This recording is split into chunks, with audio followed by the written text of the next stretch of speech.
네, 안녕하세요. 9주차 강의 시작하도록 하겠습니다.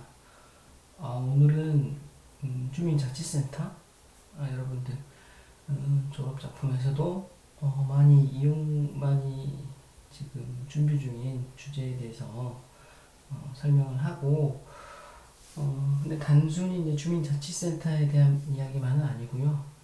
여러분들 졸업작품을 전개해 나가는 데 있어서 개념이랄지 또는 설계 방향 그리고 디자인 진행 과정에서 많은 도움이 될 수 있는 그런 준비물을 준비를 했습니다. 상당히 도움이 될 거라고 판단되고요. 지금 거의 이제 중간 정도 벌써 이번 학기 중간 정도 되는데 많이 진행됐을 거라고 판단이 됩니다. 그래서 그 진행 과정에 도움이 됐으면 좋겠습니다. 우선은 그 전에 제가 하나 이제 소개시켜 드리고 싶은 게 있는데,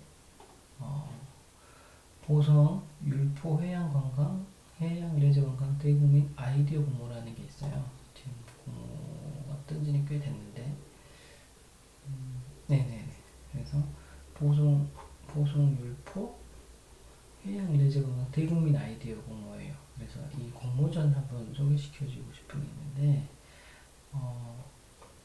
뭐 네이버에서 이거 치면 바로 나와요. 그래서 보고 하는데 이제 제가 이거를 소개하는 이유는 뭐냐면은 쭉 보시면은 이게 일반 이제 공모전처럼 까다롭지 않고 아이디어 공모이기 때문에 뭐 엄청난 결과물을 바라는 그런 건 없어요. 그래서 네, 결과물 상당히 자유로워요. 네, 그냥 뭐 설계 도면을 내도 되고 내지는 또 투시도나 스케치를 내도 되고 아주 자유롭고 제출도 메일로 합니다. 이메일로. 그래서 뭐 따로 출력하거나 그럴 건 아예 없는 거죠. 그래서 그런 것들을 보면 좋고요. 여기에다 내시면 되는 것 같고 신청사가 다운받을 수 있어요. 신청사 받아보면은 네, 여기 있네요. 이렇게 해서 아주 간단합니다. 이렇게 신청서 하나 작성해서 5월 11일까지요. 자, 오늘이 5월 1일이니까 한 10일 정도 여유가 있죠. 그래서 충분히 할 수도 있고 또 친구들 중에는 이런 해양 레저 관광에 대한 어떤 센터를 졸업 작품으로 또 진행할 수도 있어요. 그래서 뭐 수변 공간이랄지 수변 파크 그리고 해양 레저에 관한 이런 시설들이 앞으로 미래에는 상당히 중요할 것 같아요. 그래서 이걸 한번 졸업 작품으로 해봐도 좋을 것 같습니다. 그래서 주제에 대한 어떤 주제 선정에 대한 예시도 될 수 있고 또 공모전도 내고 꽁도 먹고 알도 따고 네, 상당히 좋죠. 그래서 이게 이제 공고문인데 이렇게 공고에 대한 내용이 다 나와 있어요. 간단하게 사업 내용 같은 것도 정확히 나와 있죠. 그리고 참신한 아이디어를 모집한다 이렇게 돼 있어요. 근데 이제 사업 내용 보세요. 뭐 해양연필 체험 교실할지 간이 계류 시설, 마리나 시설 이런 것들이 돼 있어요. 그래서 이제 약간의 좀 도시 맥락적인 시설이긴 한데 좀 넓은 범위의 마스터 플레이죠. 그래서 그런 부분이 좀 넓어서 접근하기 어려울 수도 있지만 아이디어 공모전이지만큼 조금 더 부담 없이 편하게 접근을 하면 좋을 것 같아요. 그래서 꼭 한번 시간 있는 친구들은 이번 연휴를 이용해서 한번 내보시기 바랍니다. 그래서 보시면은 첨부 서류를 내는데 뭐 조감도랄지 설명 도면 같은 거를 직접 방문해도 되지만 전자 파일로 보내도요. 이렇게 해서 하시면 되는데 저는 이제 이게 좀 여러분들 추천드리고 싶어요. 1등은 최고 2천만 원, 2등은 최고 1천만 원, 3등은 500만 원. 네, 그래서 뭐 저작권은 다 기속되긴 하지만 아이디어 공모전이 2천만 원이라고 꽤 괜찮아죠. 네. 뭐 물론 열심히 해야 될 것도 있겠지만 그래서 공모전 치고는 상금도 꽤 빵빵하다. 그래서 여러분들 뭐 공모전 상금을 보고 하는 건 아니지만 여러분들이 상금을 보고 하는 건 아니지만 이런 것들에 대해서 충분히 자기 아이디어 한번 내보고 거기에 대한 보답을 받는 것도 좋을 것 같습니다. 평가 방법이 나와 있고요. 공지사항 한번 읽어보시면 좋을 것 같아요. 그리고 이제 기존의 사업 계획이 어느 정도 좀 완성 마스터 플랜이 있어요. 근데 이제 뭐라고 할까요? 뭔가 그 어떤 큰 계획은 없고 그냥 예비적인 계획인데 좀 어떤 짜임새랄지 그 다음에 도시계획적인 배려랄지 어떤 큰 아젠다를 상징할 수 있는 그런 계획은 아닌 것 같아요. 그래서 보성군에서도 이런 아이디어를 낸 것 같아요. 그래서 이 영역이 이 부분인데 이 부분에 대해서 해양 레저 관광에 관심이 많다거나 이런 시설 또는 이런 아이디어가 있는 친구들은 조별로 해도 좋고 단순히 해도 되고 뭐 이렇게 간단하게 서식만 하나 작성하면 되는 것 같아요. 그래서 한번 시간이 되는 친구들 꼭 내서 좋은 아이디어도 한번 내보고 머리로 식힐 겸 그리고 이왕이면 상금도 받았으면 좋겠습니다. 그리고 혹시라도 지금 주제가 좀 마땅치 않은 친구들 주제에 대한 어려움이랄지 또 이런 제가 이런 대안도 한번 제시해 드렸으니까 이런 거에 대한 아이디어도 좀 얻으시기 바랍니다. 감사합니다. 네. 소개는 이 정도로 마치고요. 이제 저희 강의로 들어가 보도록 할게요. 네.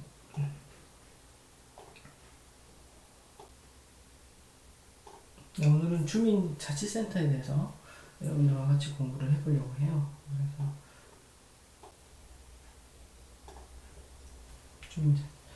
그 전에 제가 지금 강의하고 있는 자료는 전부 그 이클래스에 올리고 있습니다. 그래서 거기에서 또 자료를 받아보실 수 있으니까 그 혹시나 이제 필요하신 분들은 파워포인트를 보고 복습하시기 바랍니다. 여기 주민자치센터의 기능이 들어가 있는 친구들이 꽤 있죠. 여러 가지 이제 복합으로 여러분들 프로그램을 다루고 있는데 그 기능에 대해서 오늘 조금 설명을 해드리고 그거에 대한 디자인 이런 것들까지 어떻게 해야 되는지 한번 같이 살펴보도록 하겠습니다. 사실은 이제 엄밀히 말하면 저희 때부터는 저희 과거는 이제 동사무소라고 불렀었죠. 동사무소. 이제 이것들이 조금 더 여러 가지 주민 편의 시설들이 들어오고 시설들이 복합화되면서 주민복지센터, 주민참여센터, 어울림센터 여러 가지 주민의 일상과 가장 가까운 어떤 시설들을 지원하는 그런 센터가 됐습니다. 그래서 이제 예전에는 동사무소로 불렸던 것들이 지금 이렇게 탈바꿈됐는데 그런 시설들이 이제 업그레이드 되면서 건축적으로는 어떤 게 필요한지를 한번 살펴보겠습니다. 그래서 비욘드 어떤 기존의 동사무소 그 이상의 무엇을 가지고 있어야 돼요. 기능적이든 시설적이든 뭐 건축적이든 그래서 그러면서 살펴봐야 되고 그 건축이 가지고 있어야 될 네 가지 어떤 필수 요소가 바로 이 네 가지입니다. 저는 이제 이거를 공공성, 그리고 복합, 그리고 도시 맥락에 대한 이해, 기능적 특수성 이 네 가지를 가지고 있어야지만이 동사무소 그 이상을 하는 주민 복지센터, 주민참여센터가 된다라는 거죠. 주민자치센터 여러 이름으로 불리고 있지만 그래서 여러분들이 지금 주민자치센터의 기능을 담고 있는 친구들은 반드시 한번 살펴봐야 될 게 과연 내 작품이 공공성을 가지고 있느냐, 프로그램은 복합화되어 있느냐, 그리고 도시 맥락에서 따져봤느냐, 기능적인 주민센터만의 기능적 특수성을 가지고 있느냐라는 이 네 가지 요소를 반드시 살펴봐야 한다는 겁니다. 첫 번째, 공공성은 뭐냐? 공공성, 퍼블릭, 영어로 퍼블릭인데 자, 사전적 정의를 보시면은 한 개인이나 단체가 아닌 일반 사회 구성원 전체 두루 관련되는 성질이에요. 그러니까 사회 구성원 전체에 관련되는 거다. 네, 사전적 정의가 어원적 정의는 사사롭지 않고 정당하며 추이치 없고 공평하다는 걸 의미해요. 그리고 이 함께 공은 여럿이 함께하는 의미. 같은 공인데 위에 공은 공변될 공, 아래는 함께 공. 그래서 결국 공공성이란 치우침 없이 모두에게 공평하고 정당하고자 하는 성격 또는 여럿이 함께하는 성질을 의미합니다. 다시 한번 공공성이란 치우침이 없고 모두에게 공평하고 정당하고자 하는 성격 또는 여럿이 함께하는 성질을 의미하는 거예요. 그래서 이런 공공성의 사실적 의미를 좀 알고 계셔야 돼요. 요즘 뭐 하도 건축에서 중요한 게 뭐냐, 공공성이다, 공적인 성격이다, 공공성을 갖춰야 된다라는 말이 있을 때 이 사전적 정의를 보고 여러분들이 이해를 해야 되는데, 결국에는 여러 사람들에게 이로운 것, 사회 주민, 아니 도시 주민, 사회 주민, 사회 구성원 각각에게 이로운 성격을 갖게 해야 된다는 거죠. 그래서 어느 누구한테 치우침이 없고 공정하게, 이런 공공성 의미를 한번 이해하시고요.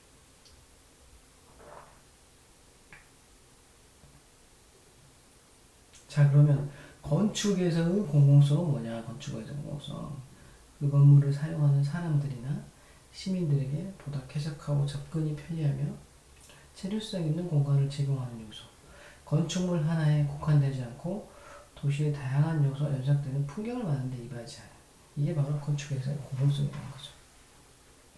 그래서 건축적 공공성은 우리 사회의 삭막한 도시를 활력있고 매력적으로 만드는 중요한 가치이자 요소이다. 우리 사회의 삭막한 도시를 활력있고 매력적으로 만드는 요소이다는 거죠. 그래서 건축적 공공성은 이러한 요소이기 때문에 여러분들 이거에 대해서 이해하고 건축적으로 해결을 해야 한다는 겁니다. 그래서 공공성에 대해서도 알아야 되고, 건축에서 공공성을 표현하는 것은 바로 이런 거다. 매력적인 요소, 가치, 이런 것들이 여러분들 건축에 들어있어야 된다. 그래서 제일 중요한 거는 이용자들이 쾌적하게 접근, 그리고 체류할 수 있게끔, 머물 수 있게끔 해줘야 되고, 건축물 하나가 돋보일 수도 있지만 도시 내에서 연속적으로 어떤 맥락적인 풍경을 만드는데 이바지한다는 개념을 가지고 있어야죠. 내 건물이 돋보이는 건 좋죠. 좋은데 너무 돋보인다거나 너무 이질적으로 도시 풍경을 해친다든가 이런 것들은 피해야 한다는 거죠. 그런 걸 피했을 때 이 공공성을 가진 건축이라고 우리가 판단할 수 있겠다는 겁니다. 그래서 공공성이라는 요소 여러분들이 다시 한번 곱씹어 봐야 됩니다. 그러면 이제 그 공공성을 어떻게 계획하는 거냐, 그 요소가 뭐냐, 건축에서 공공성 확보를 위한 계획 요소라는 게 있어요. 공공성 확보를 위한 계획 요소. 그 요소를 살펴보면 입지 및 배치, 여러분들이 잡는 사이트, 그리고 건물을 놓는 배치, 이게 상당히 중요해요. 공공성을 확보하기 위해서는. 그리고 물론 당연하게 건축 형태 중요하겠죠. 그 건물뿐만 아니라 그와 함께 따라오는 외부 공간, 외교 공간도 상당히 중요하고, 마찬가지로 그 건물 내부에서 느낄 수 있는 어떤 내부 공간, 이 네 가지 요소가 공공성 확보를 위한 중요한 요소인 거예요. 그래서 뭐 엄밀히 말하면 건축의 모든 요소와 상관이 있는 거죠. 그래서 이 네 가지 요소가 상당히 중요하다라는 것을 말씀드립니다. 그럼 첫 번째부터 살펴볼게요. 입지 및 배치는 뭐냐? 입지 및 배치. 자, 건물의 위치적인 요소, 물리적인 맥락이나 문화적, 지역적 맥락을 고려한 계획 요소라는 거죠. 입지를 제가 계속 사이트나 입지를 강조하는데, 맥락, 그 다음에 물리적인 맥락, 문화적 맥락, 지역적 맥락, 이런 맥락이 있어야 돼요. 그래야 여러분들 건축의 스토리를 풀어갈 수 있어요. 졸작에서. 그래서 상당히 중요한 거고, 특히나 입지는 이용자의 접근성, 여기에 사이트가 도대체 어떻게 접근이 되냐, 어떤 식의 접근을 이루어낼 수 있느냐 상당히 중요하고, 배치를 놨을 때는 주변 지역 건물과 연계성을 봐야 돼요. 여러분들이 예를 들어서 어떤 대립지에 주어져 있는데 그 건물 내부에서만 이 내 건물을 어떻게 놓을지를 계속 고민하면 안 되고, 주변과의 관계를 살펴야 한다는 거죠. 주변과의 관계, 주변과의 연계. 왜냐하면 우리가 어떤 대지나 대상지로 이동을 할 때, 어떤 우리 ACC를 간다, 아니면 뭐 비엔날레 미술관을 간다 뭐 했을 때 타임머신 타고 뚝 떨어지지 않죠. 어쨌든 연속되는 선을 가지고 내 이동의 꼬리를 가지고 거기 입구까지 가야 돼요. 그래서 거기서부터 내가 출발하는 데서부터 보이는 연속적인 그런 가로 풍경, 그 건물에 도착했을 때 어떤 모습들 이런 것들이 다 입력이 되고 같이 따라오면서 이 건물에 대한 경험이 완성이 되는 거죠. 제가 타임머신을 타고 건물에 뚝 떨어지는 게 아니라는 거죠. 그래서 여러분들이 이 PT를 할 때 주변 지역 건물과 연결성이 왜 중요한지 알게 될 겁니다. 그리고 그 다음에 이 건축물은 그 건물이 놓인 위치에 공공성이 확보되는 거죠. 즉 위치, 건물의 주변의 입지, 그 다음에 어떤 입지를 고르느냐, 그리고 어떻게 배치를 놓고 그 안에서 놓이는 건물이 결국에는 공공성을 확보한다. 이 상당히 중요하다는 거죠. 그래서 맥락을 항상 살피면서 사이트도 잡고 배치도 해야 된다. 그게 곧 공공성으로 연결이 된다라고 말씀드릴 수 있겠어요.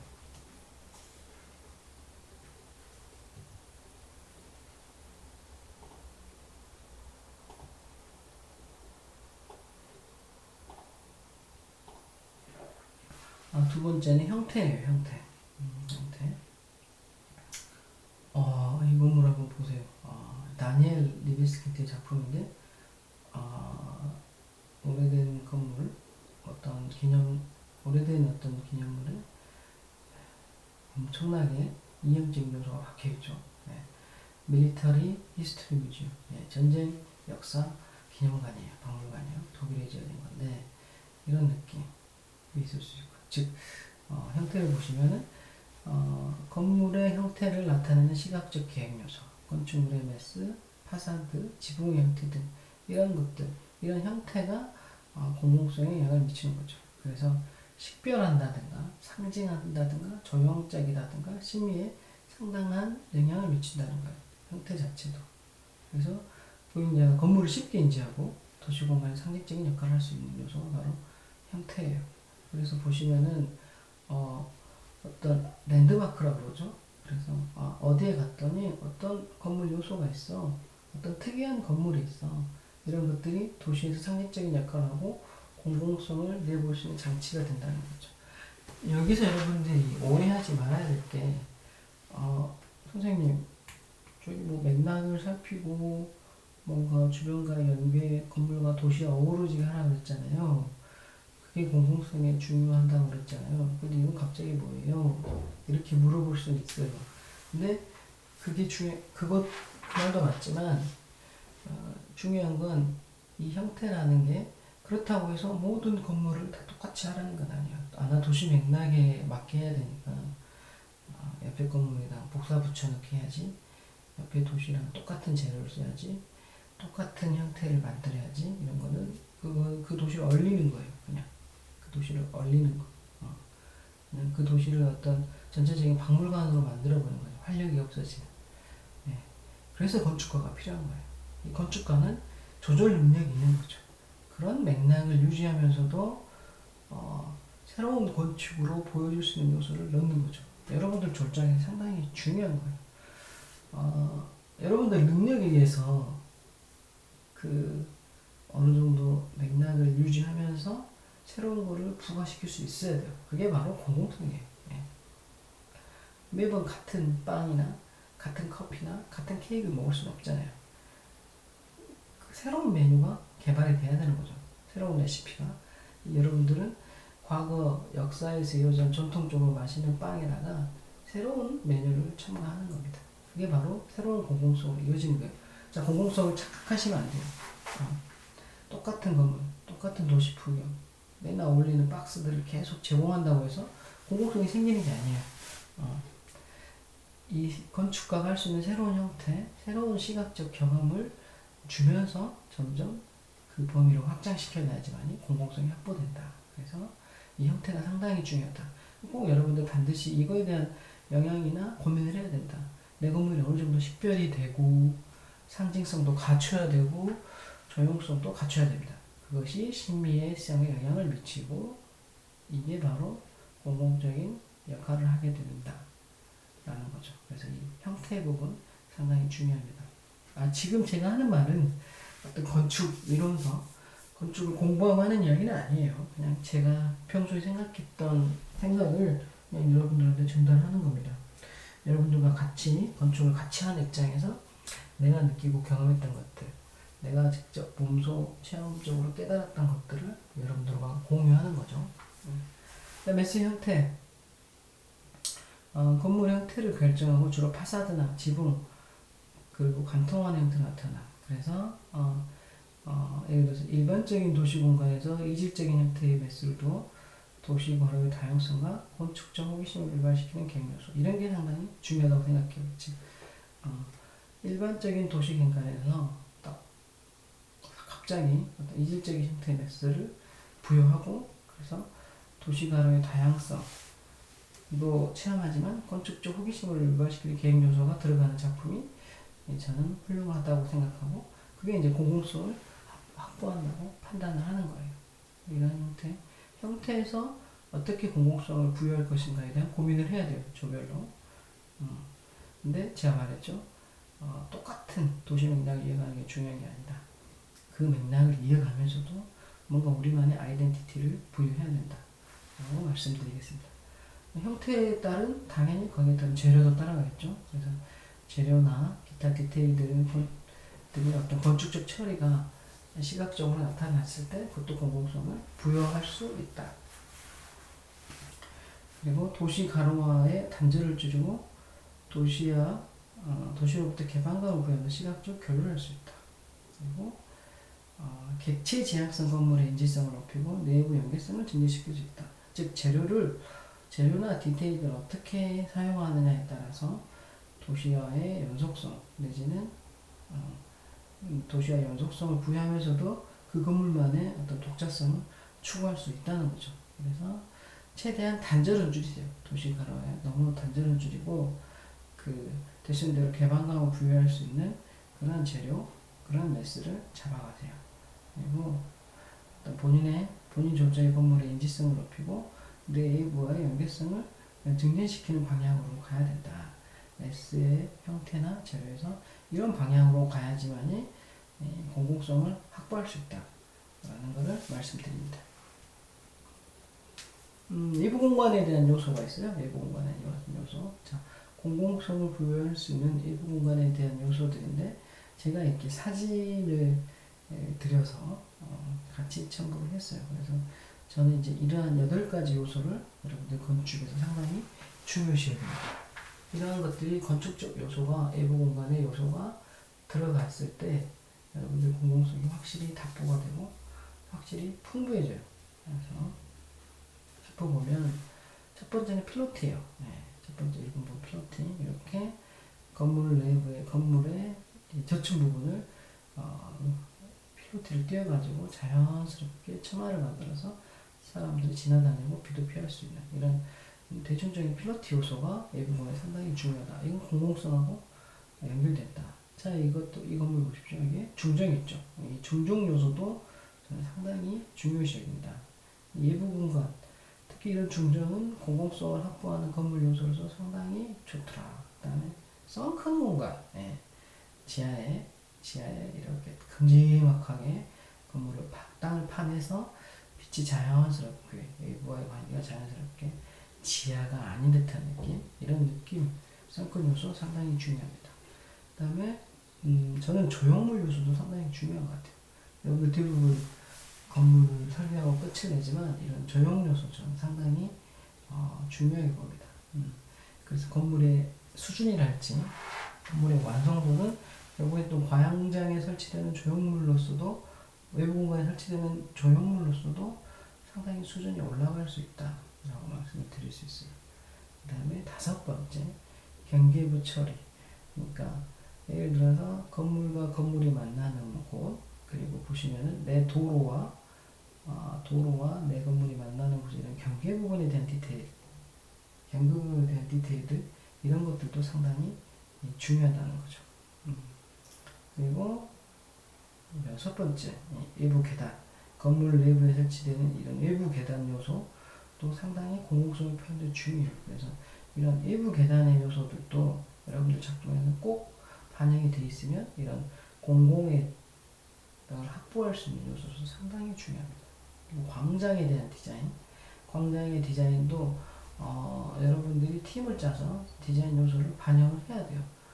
이 건물과 어떻게 관계가 맺을 수 있게끔 외부 공간을 디자인할 것인가. 상당히 어려우면서도 공공성을 표현하는 데 상당히 중요한 공간이에요. 아케이드도 추천해요. 그래서 외부 공간에 이렇게 위에 천막, 천장을 유리 천장이랄지 어떤 구조물을 씌워서 사람들이 돌아다닐 수 있게 건물 외부에서도 마치 반 내부처럼 돌아다닐 수 있고 빛은 체험하되 또 비나 바람으로부터 보호받을 수 있는 그래서 사계절 내내 사람들이 외부 공간을 체험할 수 있는 이런 아케이드 공간 즉 외부에 나와 있는 길 지붕을 가진 이 길, 이 아케이드 공간도 상당히 중요하다. 그래서 저는 8개 요소 상당히 중요하게 생각하고 여러분들한테 강조합니다.